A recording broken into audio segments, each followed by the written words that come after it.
6 डिसेंबर महामानव डॉक्टर बाबासाहेब आंबेडकरांचा महापरिनिर्वाण दिन आणि महामानव डॉक्टर बाबासाहेब आंबेडकरांच्या महापरिनिर्वाण दिनाच्या निमित्त चला आपल्या बुद्धाच्या घरी हे अभियान भारतीय बौद्ध धम्म संस्कार महासंघ व प्रजासत्ताक जनता परिषद आणि माझ्या या प्रबुद्ध साठे ऑफिशियल यूट्यूब चॅनलच्या वतीनं महामानव डॉक्टर बाबासाहेब आंबेडकरांना कोटी कोटी अभिवादन आणि प्रणाम करतो। खरं तर या महाराष्ट्रानं नव्हे, या देशानं नव्हे, तर संपूर्ण जगानं जिथं नतमस्तक व्हावं असा जगातला एकमेव महामानव म्हणजे लोकशाहीचे शिल्पकार वैश्विक प्रणेते डॉक्टर बाबासाहेब आंबेडकर भाई। या महाराष्ट्रानं देशानं आणि जगानं जगाचं पावित्र्याची भूमी म्हणजे चैत्यभूमी, या चैत्यभूमीला 6 डिसेंबर या महापरिनिर्वाण दिनाच्या निमित्तानं कोट्यावधी लाखोंचा कोट्यावधांचा महासागर ज्या महामानवाला नतमस्तक होतो असे महामानव म्हणजे जगातले एकमेव महामानव म्हणजे लोकशाही भारताचे शिल्पकार राष्ट्रनिर्माते डॉक्टर बाबासाहेब आंबेडकर भाई। पुन्हा या महामानवांना कोट्यावधी महासागराच्या वतीनं, बहुजन समाजाच्या वतीनं, बौद्ध समाजाच्या वतीनं, आंबेडकरी समाजाच्या वतीनं नव्हे तर कोट्यावधी महासागराच्या वतीने विनम्र अभिवादन आणि कोटी कोटी प्रणाम करतो। प्रस्थापित व्यवस्थेच्या विरोधात आयुष्याचं रणांगण करून माणसाला, उपेक्षित माणसाचा अधिकार आणि मानवी मूल्याचा प्रकाश आणि अधिकार आणि सन्मान आणि समानता आणि प्रतिष्ठा देण्यासाठी आयुष्याची लढाई करून ती लढाई लढणारे आणि जिंकणारा महामानव आणि खरा राष्ट्र निर्माता म्हणजे डॉक्टर बाबासाहेब आंबेडकर भाई। म्हणून हजारो डोकी महामानवा हजारो डोकी जिथं नतमस्तक होतात अशी तुमची पावलं आम्ही आमच्या काळजात जपून ठेवली आहे। महामानव बाबासाहेब हजारो डोकी नव्हे, कोट्यावधी डोकी जिथं नतमस्तक होतात अशी तुमची पावलं आम्ही आमच्या काळजात जपून ठेवली आहे। तुम्हीच दिलेला विचार, तुम्हीच दिलेला हात आता विचाराच्या तलवारी बनवून प्रचलित विषमतेच्या अंधाराला कापताय। उद्याच्या प्रकाशासाठी हा मानवतेचा प्रकाश, हा माणुसकीचा प्रकाश, हा बंधुत्वाचा प्रकाश, हा समतेचा प्रकाश, हा परिवर्तनाचा प्रकाश निर्माण करणं म्हणजे खऱ्या अर्थानं महामानव डॉक्टर बाबासाहेब आंबेडकरांना अभिवादन आणि कोटी कोटी प्रणाम करण्यासारखं आहे।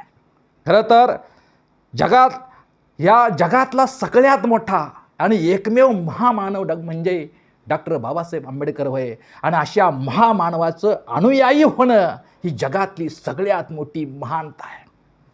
बाबासाहेब आंबेडकरांनी फक्त एका जातीसाठी आणि जातीपुरतं काम नाही केलं, तर जाती अंतातून माणूस, समाज आणि राष्ट्र निर्माण करणारा या देशाचा खरा राष्ट्रपुरुष म्हणजे डॉक्टर बाबासाहेब आंबेडकर भाई। एखादी चिमणी असते आणि ते चिमणी आपल्या चोचीमध्ये चारा घेऊन आपल्या पिलांना भरवण्यासाठी भरधाव वेगानं धावत निघालेली असावी, उडत निघालेली असावी। वाटेत तिला अनेक हिंस्र पक्ष्यांनी अडवून घायाळ करावं, चोच्या मारून रक्तबंबाळ करावं आणि तशाही अवस्थेत त्या चिमणीनं आपल्या चोचीतील चारा घरट्यापर्यंत पोचवावा आणि आपल्या पिलांना भरवावा। तशीच अवस्था महामानव डॉक्टर बाबासाहेब आंबेडकरांची होती। हा माणुसकीच्या हक्काचा चारा केवळ बौद्ध समाजाच्या मुखातच घातला नाही, किंवा त्या तत्कालीन महार समाजाच्या आणि आताच्या बौद्ध समाजाच्या मुखातच घातला नाही, तर तो माणुसकीच्या हक्काचा चारा मातंग समाजाच्या मुखात घातला, चर्मकार समाजाच्या मुखात घातला, होलार समाजाच्या मुखात घातला, रामोशी समाजाच्या मुखात घातला, आदिवासी समाजाच्या मुखात घातला, भटक्या समाजाच्या मुखात घातला, ओबीसी समाजाच्या मुखात तो माणुसकीचा चारा घातला, तो मराठा बांधवांच्या, मराठा समाजाच्या मुखात, धनगर समाजाच्या मुखात, माळी समाजाच्या मुखात, शेतकऱ्यांच्या समाजाच्या मुखात, महिला समाजाच्या मुखात तो माणुसकीच्या हक्काचा आणि सन्मानाचा आणि प्रतिष्ठेचा चारा संपूर्ण बहुजन समाजाच्या मुखामध्ये तो चारा घातला आणि नंतर प्राण सोडला. म्हणून महामानव डॉक्टर बाबासाहेब आंबेडकर केवळ दलितांचे कैवारी नाहीत, तर ते बहुजन समाजाचे उद्धारकर्ते आहे. आणि आता तर संयुक्त राष्ट्र संघटनेने महामानव डॉक्टर बाबासाहेब आंबेडकरांना वैश्विक प्रणेते म्हणून जाहीर केलेला आहे. आणि म्हणून जगाला महामानव डॉक्टर बाबासाहेब आंबेडकरांना वैश्विक प्रणेते म्हणून संयुक्त राष्ट्र संघटने नव्हे तर जगाने मान्यताने सन्मानित केलेला आहे. आणि भगवान गौतम बुद्धांच्या धम्मामुळंच या महाराष्ट्राचं, देशाचं नव्हे तर जगाचं मानवी जीवनाचं कल्याण होणार आहे. हा विश्वास आणि मार्ग दाखवणारा बोधिसत्व म्हणजे महामानव डॉक्टर बाबासाहेब आंबेडकर आहे. खरं तर या देशामध्ये सर्व समस्याचं उत्तर आणि त्याच्यावरचा मार्ग दाखवणारं तत्त्वज्ञान म्हणजे आंबेडकरवाद आहे. सर्वांची शक्ती म्हणजे बहुजन प्रतिपालक छत्रपती शिवाजी महाराजांचं सामर्थ्य ज्या विचारात आहे, ज्या भूमिकेत आहे. अण्णाभाऊ साठे यांचं गीत यांच्या गीतानं ज्यांना गौरवलं केलं आहे, यांच्या गीतातून जग बदलण्याचं सामर्थ्य त्यांच्या विचारात आहे. महात्मा ज्योतिबा फुल्यांचं मत ज्यांच्यामध्ये आहे, छत्रपती शाहू महाराजांचं मोठेपण ज्यांच्यामध्ये आहे, राजमाता अहिल्याबाई होळकरांचा दूरदृष्टीपणा ज्यांच्यामध्ये आहे, संत रविदास यांचं अभंग ज्यांच्यामध्ये आहे, सर्वश्रेष्ठ संत तुकाराम महाराजांचा अभंग आणि भूमिका ज्यांच्यामध्ये आहे, तो विचार म्हणजे आंबेडकरवाद होय.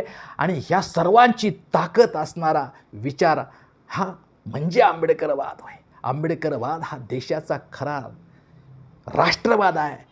महामानव डॉक्टर बाबासाहेब आंबेडकर हा खरा देशाचा राष्ट्रवाद आहे आणि जगाचा एकमेव महामानव आहे. आणि म्हणून शेवटी जाताना म्हणेल की माझ्याच संघर्ष नावाच्या काव्यसंग्रहातून मी सांगेल की बाबासाहेब तुम्ही नसता तर आम्ही ही माणसं आहोत हे कधी कळालंच नसतं. बाबासाहेब तुम्ही नसता तर आम्ही माणसं आहोत हे कधी कळालंच नसतं. तुम्ही होता म्हणून इथली माणसं वाचू लागली, लिहू लागली, गाऊ लागली, नाचू लागली, माणसासारखं जगू लागली. महामानवा तुमच्याच मुळं. बाबासाहेब तुम्ही नसता तर 1000 वर्ष आमच्या तहानजलेल्या मुखाला 14 तळ्याचं पाणी कुणी पाजलंच नसतं. बाबासाहेब तुम्ही नसता तर स्वातंत्र्य, समता, बंधुत्व, न्याय या देशाला कुणी दिलाच नसता. बाबासाहेब तुम्ही नसता तर ह्या वांजोट्या स्वातंत्र्याला भारतीय संविधान आणि लोकशाही कुणी दिलंच नसतं. बाबासाहेब तुम्ही होता म्हणून इथला माणूस आणि समाज आणि राष्ट्र घडला. म्हणून तुझ्या घरट्यातील पाखर निळ्या आभाळी उडू लागली, माणुसकीची गाणी गाऊन आनंदानं नाचू लागली. कालचे मुख्य आज बोलू लागली, गुलामगिरीच्या त्या क्षितिजावरती तुझ्या कर्तृत्वानं आज जगू लागली. जगत आहे महामानवा तुमच्याच कर्तृत्वामुळं. आणि म्हणून पुन्हा एकदा या महामानवास मी कोटी कोटी प्रणाम करतो. जगाचं पावित्र्य असणारं चैत्यभूमीसमोर हे नतमस्तक, हे डोकं टेकवून अभिवादन करत असताना महामानव डॉक्टर बाबासाहेब आंबेडकरांचा विचारसुद्धा डोक्यात घेऊन त्यांचे राहिलेलं युद्ध, त्यांचं राहिलेलं कार्य पूर्ण करण्यासाठी आज चारित्र्य, आंबेडकर चळवळ चालवण्यासाठी, महामानवाचं स्वप्न पूर्ण करण्यासाठी आज त्याग, इमान आणि चारित्र्याची गरज आहे. आणि उद्या चैत्यभूमीच्या पावित्र्य असणारं, जागतिक पावित्र्याचं ठिकाण असणारं चैत्यभूमीला नतमस्तक होऊन अभिवादन करत असताना आंबेडकर चळवळीसाठी त्याग, चारित्र्य आणि इमान देऊन बाबासाहेबांचं राहिलेल्या मानव मुक्तीची लढाई आम्ही लढूया, एवढंच या निमित्तानं सांगतो. जय भीम, नम बुद्धाय, जय भारत.